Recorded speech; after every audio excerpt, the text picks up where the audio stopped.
السلام علیکم ورحمۃ اللہ وبرکاتہ. الحمدللہ والصلاۃ والسلام علی رسول اللہ. رب اشرح لی صدری ویسر لی امری واحلل عقدۃ من لسانی یفقہوا قولی. غم دور کرنے کی دعا. رسول اللہ صلی اللہ علیہ وسلم کی ایک حدیث ہے کہ رسول اللہ صلی اللہ علیہ وسلم نے فرمایا کہ کوئی شخص جب اسے غم، دکھ یا تکلیف پہنچتی ہے یا پریشانی پہنچتی ہے اور وہ یہ الفاظ کہتا ہے تو اللہ رب العالمین اس کی پریشانی اور اس کا غم اور اس کی فکر مندی دور کر دیتے ہیں اور اس کے لیے آسانی پیدا کر دیتے ہیں. تو صحابہ نے کہا یا اللہ کے رسول صلی اللہ علیہ وسلم، اے اللہ کے رسول یا رسول اللہ، تو صلی اللہ علیہ وسلم، تو کیا ہم اس دعا کو یاد کریں؟ تو اللہ کے رسول صلی اللہ اور سیکھیں. آپ صلی اللہ علیہ وسلم نے فرمایا جو اس کو سنتا ہے اسے چاہیے کہ وہ اس کو سیکھے. اس حدیث کے راوی عبداللہ ابن مسعود رضی اللہ عنہ ہیں اور یہ روایت مسند احمد میں ہے اور محدث الالبانی رحمہ اللہ نے السلسلہ الصحیحہ میں اس کو صحیح قرار دیا ہے اور حدیث کا نمبر ہے 199 السلسلہ الصحیحہ کے مطابق. تو یہ دعا اور اس کے الفاظ کیا ہیں اور اس کی مختصر سی تشریح آپ کے سامنے رکھتے ہیں. تو حدیث کے الفاظ ہیں اور دعا کے الفاظ ہیں: اللہم انی عبدک ابن عبدک ابن عمتک، کہ اللہ میں تیرا بندہ ہوں اور تیرے بندے کا بیٹا ہوں اور تیری بندی کا بیٹا ہوں. تو گویا پہلی بات تو یہ ہے کہ اللہ رب العالمین سے دعا کی جا رہی ہے. تو دعا والعبادہ، دعا عبادت ہے. تو جب آپ عبادت کرتے ہیں اور دعا جیسی عظیم الشان عبادت کرتے ہیں تو اللہ رب العالمین یقیناً جو اپنے بندے کی پکار پر اس کی طرف متوجہ ہوتے ہیں. وَإِذَا سَأَلَكَ عِبَادِي عَنِّي فَإِنِّي قَرِيبٌ، تو اللہ رب العالمین اجیب دعوت الداعی اذا سألك عبادی انی فإنی قریب اجیب دعوت الداعی اذا دعانی، تو میں اس کی پکار کا جواب دیتا ہوں. تو اللہ رب العالمین جو ہے جب انسان دعا کرتا ہے تو اس کی طرف متوجہ ہوتے ہیں. اچھا، اب اس دعا میں جو الفاظ ہیں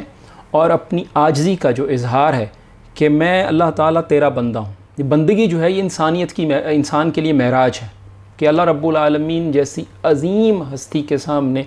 اللہ رب العالمین جیسی عظیم ہستی کے سامنے اپنی عاجزی کا اور اپنی انکساری کا اور اپنے چھوٹے ہونے کا احساس. تو اللہ میں تیرا بندہ ہوں اور تیرے بندے کا بیٹا ہوں، یعنی میرے والدین، میرا باپ اور میری ماں وہ بھی تیرے بندے ہیں. ہم تو ہمارا یوں سمجھ لیں جیسے انسان جو ہے اپنی عاجزی کا اظہار کر رہا ہے تو اپنی جو عاجزی تو اس کی ہے ہی ہے، اس میں ساتھ اپنے ماں باپ کو بھی شامل کر رہا ہے کہ وہ بھی تیرے بندے ہیں. تو ہم سارے کے سارے، یعنی ہمارا خاندان جو ہے وہ تیرا بندہ. تو گویا اس میں بہت زیادہ جو ہے عاجزی کا اظہار. تو ناصیتی بیدک، ناصیہ جو ہے اس جگہ کو کہتے ہیں جو انسان کے سامنے کے ماتھا اور اس کے جو بال ہوتے ہیں تو فور لاک. تو ناصیتی بیدک، میرا جو ہے میری ناصیہ اور میری جو ماتھا ہے اور میرے ماتھے کے جو بال ہیں، یہ میری پیشانی جو ہے یہ تیرے ہاتھ میں ہے. تو جیسے چاہے تو جیسے چاہے اب پیشانی سے اگر کسی کو لے لیا جائے تو جدھر چاہیں آپ اس کو موو کر سکتے ہیں. تو اللہ رب العالمین کے سامنے اس بات کا بھی اظہار کہ اللہ تعالیٰ میں تیرے حکم کے عین مطابق، تو جس طرح مجھے چاہتا ہے میری پیشانی سے پکڑ کر جدھر مرضی جو میرے پہ حکم چاہے نافذ کر دے، جدھر مجھے جانے کا حکم دے میں تیرے حکم کا پابند ہوں. ماضٍ فی حکمک، اور جو تو نے میرے بارے میں حکم کیا، یعنی میری پیدائش کے حوالے سے مجھے جہاں پیدا کیا، مجھے جو رنگ و روپ دیا اور مجھے جس زمانے میں پیدا کیا، تو اللہ رب العالمین سے یہ کہا جا رہا ہے کہ تیرا حکم جو ہے وہ مجھ پر نافذ ہو چکا ہے. عدل فی قضاؤک، اور تیری جتنی قضاء و قدر ہے میرے بارے میں، جتنے تیری تقدیر کے فیصلے ہیں میرے بارے میں، وہ سب عدل پر مبنی ہیں، انصاف پر مبنی ہیں. بعض دفعہ انسان قضاء و قدر کے حوالے سے اس کے دل میں جو ہے شکوک و شبہات آ جاتے ہیں، پریشانیاں آ جاتی ہیں، وساوس آ جاتے ہیں، اور جب اس کو کوئی بیماری آتی ہے، کوئی نقصان پہنچتا ہے، تکلیف آتی ہے، تو یہاں بندہ اس بات کا بھی اظہار کر رہا ہے کہ میں تیری قضاء و قدر پر، تیری تقدیر پر راضی ہوں اور اس کو انصاف پر مبنی تسلیم کرتا ہوں. اللہ رب العالمین سے دعا، اپنی بندگی کا اور عاجزی کا اظہار، اور اس کے بعد اللہ رب العالمین کی طاقت اور قدرت کا اعتراف، اور پھر اللہ رب العالمین سے اس کے ناموں کے ساتھ سوال. اسألک بکل اسم هو لک سمیت بہ نفسک، میں تجھ سے سوال کرتا ہوں ہر اس تیرے نام کے ساتھ جس نام کے ساتھ تو نے اپنی ذات کو متصف کیا، یا جو تیرا نام ہے. تو جیسے قرآن کریم میں آتا ہے نا کہ وَلِلَّهِ الْأَسْمَاءُ الْحُسْنَى فَادْعُوهُ بِهَا، کہ اللہ رب العالمین کے بہترین نام ہیں، ان کے ساتھ ان کو پکارو۔ تو یہاں اب ناموں کا حوالہ اور ناموں کا اللہ رب العالمین کے اسماء حسنہ کا حوالہ اور واسطہ دیا جا رہا ہے۔ تو ہر اس نام کے ساتھ جو تیرا نام ہے، جس کے ساتھ تو نے اپنے نفس کا تذکرہ کیا اور اپنے نفس کو متعارف کرایا، او انزلتہ فی کتابک، یا تیرا وہ نام جو تو نے اپنی کتاب میں ذکر کیا، جیسے الرحمن ہے، الرحیم ہے، تو یہ قرآن کریم میں یہ نام موجود ہیں اور بہت سارے نام ہیں۔ او علمتہ احدا من خلقک، یا تیرا وہ نام جو تو نے اپنی مخلوق میں سے کسی کو سکھایا، جیسے رسول اللہ صلی اللہ علیہ وسلم کے بارے میں آتا ہے کہ آپ جب حدیث شفاعت میں آپ کہتے ہیں کہ میں اللہ تعالیٰ کی وہ تعریفیں بیان کروں گا جو مجھ سے پہلے کبھی کسی نے نہ کی ہوں گی، تو اس بات کو بھی علماء نے اس میں ذکر کیا۔ تو تیرا وہ نام جو تو نے کسی مخلوق کو سکھایا، او استأثرت بہ فی علم الغیب عندک، یا تیرے وہ نام جو تیرے پاس علم غیب میں موجود ہے۔ اور اسی سے یہ بھی علماء بیان کرتے ہیں کہ اللہ رب العالمین کے 99 نام سے بھی زیادہ نام ہیں، اور وہ جو 99 نام والی حدیث ہے اس میں 99 نام یاد کرنے کی یا ان کی حفاظت کرنے کی فضیلت ہے، اس میں اس بات کی تخصیص نہیں ہے کہ نام صرف 99 ہیں، تو 99 سے بہت زیادہ نام ہیں اسی حدیث کے پیش نظر۔ تو اب استأثرت بہ فی، اب یہ سارے اللہ رب العالمین کے ناموں کے ذریعے سے ان کو اللہ رب العالمین کو اللہ رب العالمین کے ناموں کا واسطہ دے کر پکارا جا رہا ہے۔ ان تجعل، اب دعا کیا کی جا رہی ہے، ان تجعل القرآن ربیع قلبی، اللہ رب العالمین قرآن کریم کو میرے دل کی بہار بنا دے۔ تو بہار کے موسم میں کیسا ہوتا ہے کہ انسان کا دل جو ہے کھل اٹھتا ہے، اور انسان جو ہے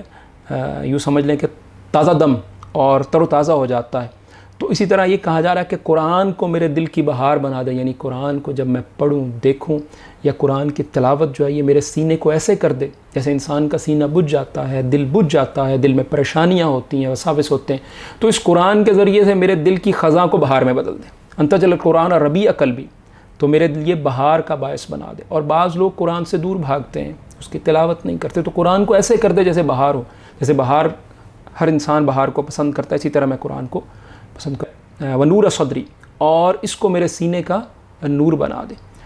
تو سینے کا نور، جیسے نور کے ذریعے سے انسان جب اندھیرے میں، تاریکی میں، ظلمات میں انسان نور لے کر چلتا ہے، روشنی لے کر چلتا ہے، ٹارچ لے کر چلتا ہے، لائٹ لے کر چلتا ہے، تو ساری چیزیں جو اس کے لیے واضح ہو جاتی ہیں۔ اس راستے میں جو رکاوٹیں ہیں، جو اونچ ہے، اونچائیاں ہیں، نچائی ہے، گڑھا ہے، نشیب و فراز ہے، تو اس کو میرے سینے کا، اور ہر چیز روشن ہو جاتی ہے، تو اس کو میرے سینے کا نور بنا دے، تو میرا سینہ جو ہے اس سے روشن کر دے، اور میرے سینے میں جس قدر ظلمات ہیں وہ اس نور سے دور کر دے، قرآن کے نور سے۔ وجلاء حزنی، اور اس قرآن کو میرے غموں کو دور کرنے کا باعث بنا دے۔ وذہاب ہمی، اور اس کے ذریعے سے میری پریشانیاں جو ہیں وہ ختم ہو جائیں۔ تو یہ دعا جو ہے جب کوئی شخص اور جب کوئی مسلمان کرتا ہے تو اللہ رب العالمین اس کی پریشانیوں کو دور کر دیتے ہیں، اس کی انگزائٹی کو، اس کے ڈپریشن کو، پورے یقین کے ساتھ۔ اور قرآن کریم کے حوالے سے آپ دیکھیے کہ اللہ رب العالمین نے قرآن کو شفا کہا ہے، تو یہاں قرآن سے تعلق، اس دعا میں بھی جو طلب کر رہا ہے وہ اللہ رب العالمین سے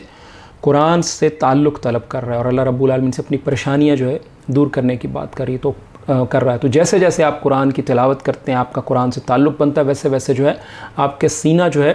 اس قدر کھل جاتا ہے، اور اس قدر اس میں نور اور روشنی آ جاتی ہے کہ پریشانیاں جو ہیں آپ کو، ایک تو اللہ رب العالمین پریشانیاں دور کر دیتے ہیں، اور دوسرا وہ پریشانیاں جو آپ پر بوجھ نہیں بنتی، اور آپ کے لیے معاملات جو ہیں، آپ کا سینہ جو ہے، آپ کے لیے وہ معاملات آسان ہو جاتے ہیں، سینہ جو اتنا کھل جاتا ہے۔ اس دعا کو ہم دہرا دیتے ہیں۔ اللہم انی عبدک ابن عبدک ابن امتک ناصیتی بیدک ماض فی حکمک عدل فی قضاؤک اسألک بکل اسم هو لک سمیت به نفسک او انزلته فی کتابک او علمته احدا من خلقک او استأثرت به فی علم الغیب عندک ان تجعل القرآن ربیع قلبی ونور صدری وجلاء حزنی وذہاب ہمی۔ اللہ رب العالمین مجھے اور آپ کو رسول اللہ صلی اللہ علیہ وسلم کی دعاؤں کی سمجھ دے اور اس پر عمل کی توفیق عطا فرمائے۔